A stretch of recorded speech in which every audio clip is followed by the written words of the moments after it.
You're not being judged for who you are. You're being judged for the version of you that other people are telling. Right now, somewhere, a conversation is happening about you, not because you did something wrong, not because you said something you shouldn't have, but because you became something, and that made someone uncomfortable. And uncomfortable people talk. What they say isn't always a lie, but it isn't the truth either, and you're not in the room to correct it. It starts neutral. The first version of the story is almost accurate. Someone mentions you in a conversation. Your name comes up. A fact is shared. At this stage, nothing is fabricated. The person speaking might even mean well, but they choose what to include, and more importantly, they choose what to leave out. That first omission is where it begins. Not with a lie. With a selection, your context gets trimmed. Your reasoning disappears. The version that travels forward is technically true, but missing everything that would make it fair. Then it passes hands. The story moves to a second person, then a third. Each one receives it already slightly altered.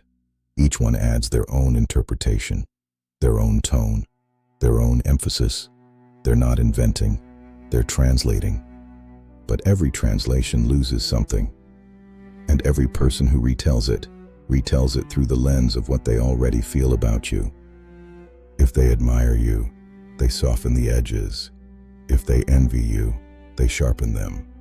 And envy is rarely quiet about what it feels. It just learns to speak in a way that sounds reasonable, so the story doesn't arrive distorted.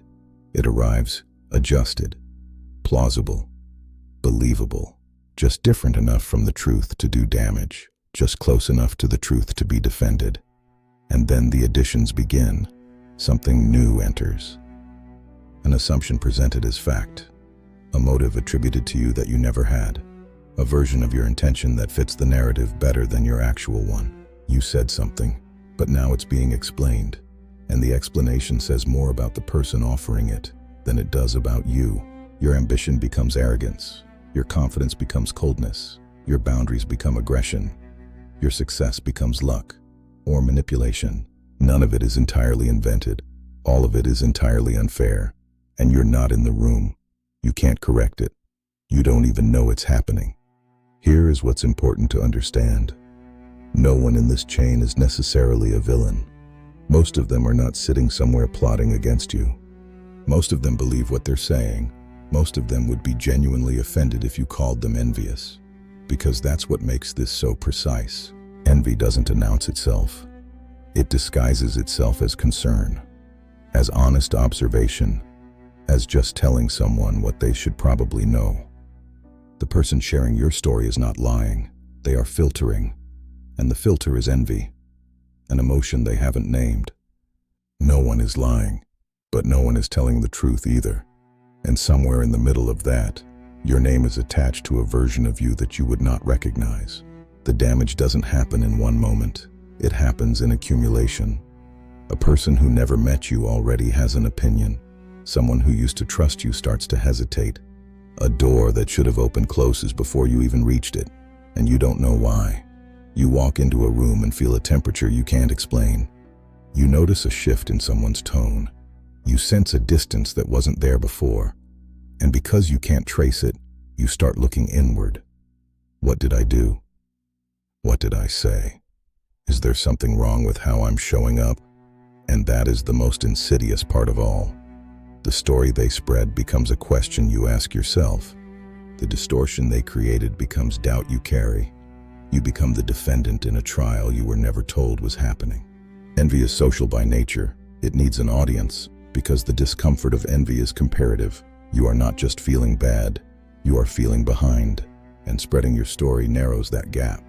Not because they grew, but because, in the version of reality they helped create, you became smaller. Envy doesn't spread your story because it hates you. It spreads your story because it needs you to fit into a frame. That makes its own reflection more bearable. You cannot control the story. Not the one already in circulation. Not the version passing through rooms you'll never enter. Not the interpretation someone has already committed to. Every attempt to correct it feeds it. Every defense gives it new material. Every explanation becomes the next thing they pass along. So what do? You stop. Not out of defeat, out of understanding. The moment you stop trying to manage the version of you that exists in other people's mouths is the moment it loses its power over you. Because your actual life does not happen in those conversations. It happens in what you build, in what you choose, in who you actually are when no one is constructing a narrative around you. The people worth being known by will know you through direct contact, not through the telephone game of envy, and the people who form their opinion through someone else's filter. We're always going to receive a distorted version, because the filter was never about you. It was about the person holding it. Somewhere right now, a version of you is being discussed, a version with your name, your face, some of your words, but not your context, not your intention. That version is not you, and you cannot stop it, but you can refuse to become it.